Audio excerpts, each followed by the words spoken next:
Hi guys, and welcome to episode 27 of Taylor Training TV, where I don't know what we're talking about, and I just do whatever these guys tell me. But our goal always is to give you some great information to help make all of your health and fitness dreams come true. I got nothing else to talk about. Let's do something. Let's talk about some stuff. See you guys. What are we talking about today? Now that you're back from vacay. I know, it was lovely, but I missed this, you know? So if I'm not as nice to her as I normally am, it's just because we're bitter and miserable that she was in the Caribbean for a week while we were here dealing with this. I understand that. That's fair. What are we talking about today? Okay, so one of our newer members wants to know how to motivate their parents to train, how to convince them that training will make them feel better. If I knew the answer to this question, I would be a multi-millionaire. A lot of people spend a lot of time trying to convince other people to train and take their health and fitness seriously. The unfortunate truth to this is that it's extraordinarily difficult. Until someone decides for themselves that they want to take care of their health, there's kind of nothing you can do. Justine and I were just talking about this earlier today. Intrinsic motivation versus external motivation. The reason that people fail so often with their health is they're externally motivated. I'm going to get in shape to look a certain way in a bathing suit. I'm going to get in shape to fit into a dress. I'm going to get in shape for whatever reason. Those are external motivators, right? You've been taught a lie that that's an internal motivator. It's not. Internal motivation is I'm going to do exercise because it's good for me. I want to do this, right? There's not this external thing. Other mistakes people make on external motivation, it's like for my significant other, right? Like I hate that one. So a lot of people that are members of ours or are already taking care of their health and fitness, they're internally and intrinsically motivated. And they want to motivate other people, but you can't. So there's only one thing you can do if you don't want to go crazy. Just take care of yourself. Keep care of your health, your fitness, and don't push it onto people, right? The other problem, people that are internally motivated and take care of the fitness are constantly lecturing people all the time. Oh, you should be doing this and you got to do that for your health and you shouldn't be eating that. Every time you do that, all you do is drive them further away from wanting to do anything with fitness and health, right? All you do is you live the life you wished everyone else around you lived, right? And over time, you hope that that rubs off on them. But giving them tips and pressure, it doesn't work. It just drives them further away. So that's the answer. I know it, but it's super sad. I wish I could say, yeah, tell your parents this, and this, and they'll be like, hell yeah, let's go train every day and like only eat healthy food. It won't happen. If they were going to do that, they already would. You just need to be a role model and not pressure them. Because what fitness people do all the time, and it's terrible. You said it was gonna be short, and I said I was gonna rant, see? What fitness people do, and it's terrible, is they make people feel so crappy and make them hate it even more by constantly telling them what they're doing wrong and should be doing instead. It doesn't work. So take care of yourself, your health and fitness, and be a positive support to them, and over time, let that rub off onto them. And in time, like I'm not saying like in 6 weeks, they're gonna be like, hell yeah, like let's go do this together. It might take 3 or 4 years. Look, I've been doing this for 15 years. I could never get my parents to take me seriously, right? My mom passed away a few years ago. My dad's now pushing late 60s, and I can't get him to do anything, right? And I can't, there's nothing I can do. And trust me, I'm really good at this stuff, and I can't get him to do it. So yeah, that's the answer to that. All right. Good morning. We have your interview set up. Are you ready? No. We stress a lot of people out. We tell them they're going to go on camera, but don't worry, it's not live. Okay, good. All right, you ready for the next one? Always ready, my friend. Okay, so should children be lifting weights? God, all your questions today are so challenging. This is what happens when I let you have full control over this. But people ask these questions, right? I shouldn't get frustrated because people ask this stuff. We talk, should children lift weights? And then people freak out and it's going to ruin their growth plates and all of this stuff. But you've got no problem putting your kid into hockey practice or putting your kid into sports. So when they skate down the ice super fast and then stop really suddenly, you put force into all their bones and joints and their muscles. That force can be 3 to 4 to 6 times their body weight pressing down on them. But then you don't want to let them lift a 20-pound dumbbell because that will ruin them. Right? We say weights, but what we mean is resistance. They're not going to put 6 times their body weight in weights and start cranking that out, right? So can they lift weights? Totally, absolutely. They need to do it properly, but so does everybody, right? Like that's the whole thing. It drives me mental, right? Because then you'll say, Alicia, well, as long as they're supervised properly, go into all the high schools in town. None of them have good training programs. All the high schools let all the kids go do whatever the hell they want in the weight room, and they're doing terrible, horrible things, and they don't have anyone qualified to actually teach them. Not one. It's true. Told you I'd get all ranty. So can kids lift weights? Totally. Of course they can. Is it going to hurt them? Yeah, if they get onto machines and start doing leg extensions and leg presses with far more resistance than they're ready to handle, for sure.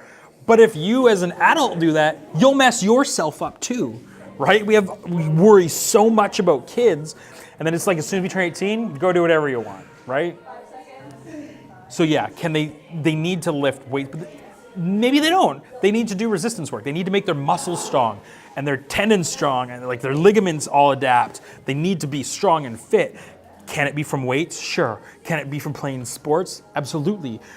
There's a million different ways. Like we've done so many terrible things to our youth, like taking away playgrounds and they can't play soccer at school. And like, it's crazy. It's just pure craziness.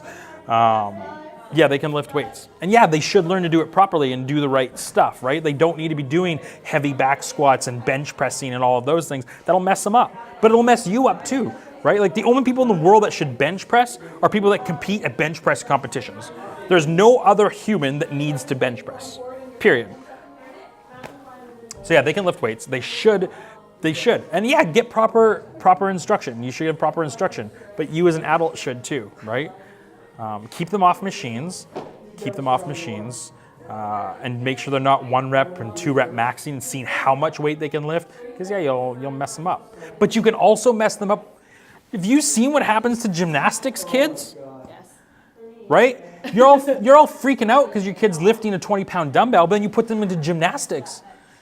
Do you know the forces that go through their body in gymnastics? That stuff will mess up their joints hard. You don't find a single gymnast who competed in their teens, who in their 20s and 30s don't have crazy problems. That's the answer. You're so right, Taylor. Thanks, man. That was a great answer. I'm so happy you're back. No one else here likes me. I hope that if that led to more questions, please ask them. We will do a whole episode dedicated to youth training. Yeah? That'll be awesome. All right. Okay, so. Well, look, you're doing the splits. That will also mess them up. Too many splits, you can do some bad stuff. Yeah. Look, how old are you, 22? 24. 24? You've already had shoulder surgery. I know. And knee surgery. Yeah. Leg surgery. Legs. 2 leg surgeries. Right? Yeah. Competitive trampolinist, right? But that's what I'm saying is, the weights aren't doing anything worse to them. If anything, it helped me through my sport. Yes. Because I got way less injuries when I started strength training as well and lifting weights. Boom. Didn't even tell her to say that. What are we talking about next?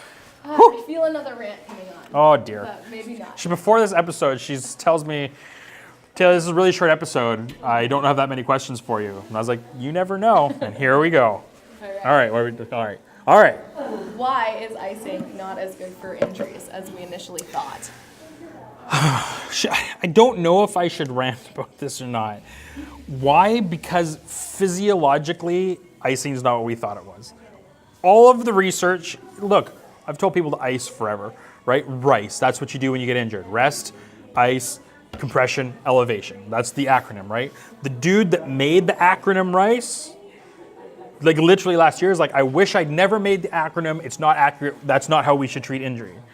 But it's so ingrained in our culture now that people are like, oh, he doesn't know what he's talking about. He made it up. like he knows. Yes, all the research is showing that ice doesn't help rehab injuries, and in many cases slows down the rehabilitation, right? Well, what do I do instead? We don't know. We know a little bit, but this is like, we don't know everything about the human body. We're learning still. So heat is actually being shown to be better than icing, and there's a lot of different stretching techniques, right? So for basic rolled ankles and things like that, some heat, give a little rest, walk lightly on it, don't hurt it some more, that'll help, right? Go when you're injured to see a good rehabilitation practitioner that knows what's going on. I feel like something really exciting is happening behind me right now. Right, so yeah, and so now you've got this thing with cryotherapy. Well, there's no research supporting that it actually does anything useful, right? And so yeah, okay, I put ice on it and it feels better. Cool, it'll numb it, but it doesn't necessarily mean it's helping rehabilitate it, right?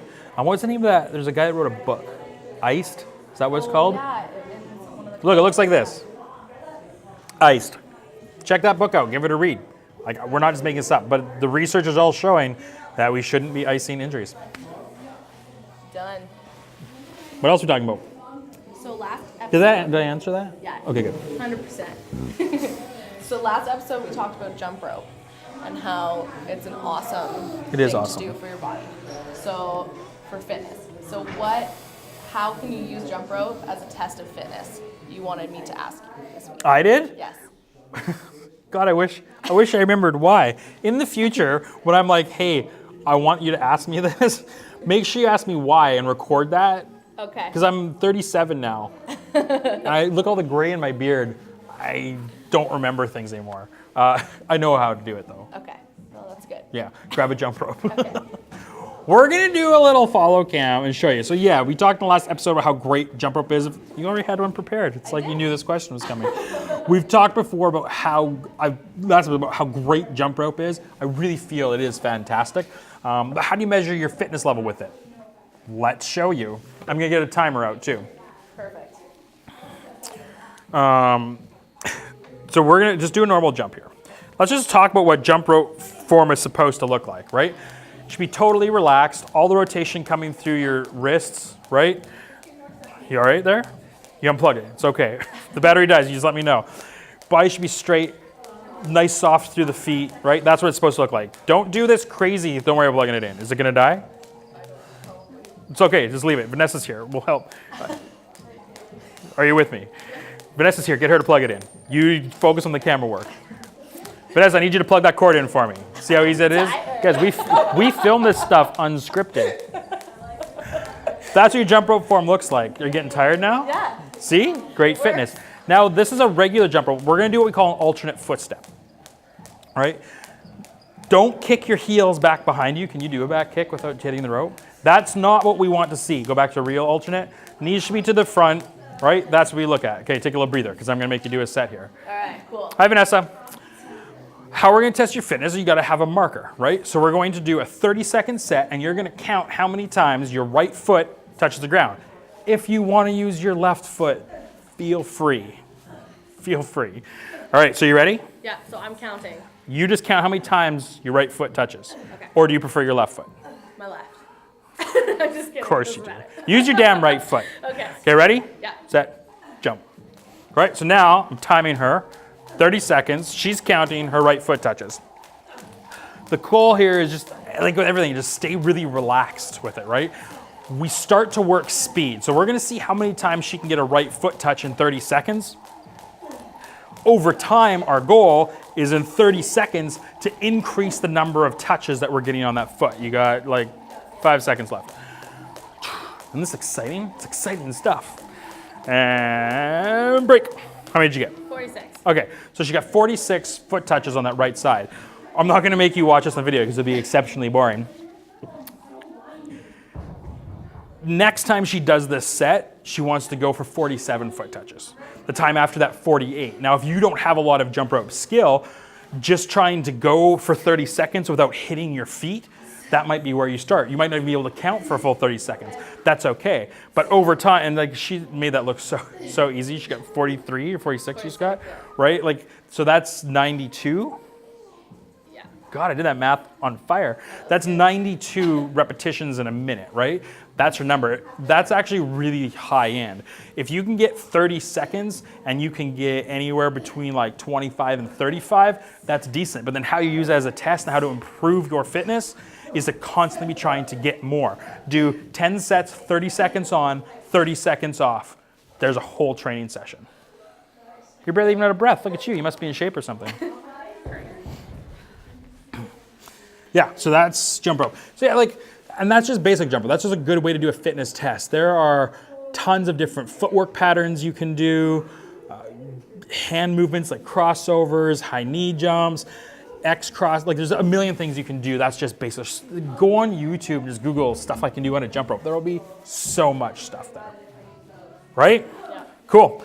Any other questions? Nope. Oh, we did it? We did it. We had demos, we had rants, we did everything on episode 27 of Tailored Training TV. If you've got more questions, please fire them away. That's what we're here for. We like to keep everybody happy and learning lots of stuff, but we will answer all of your questions. And if you want to spend more time with us, come and do a trial with us for 3 weeks. We would love to see you. Yeah. Most of you. Any more questions? Let us know. Thank you so much for watching this, and we'll see you in the next episode of Tailored Training TV.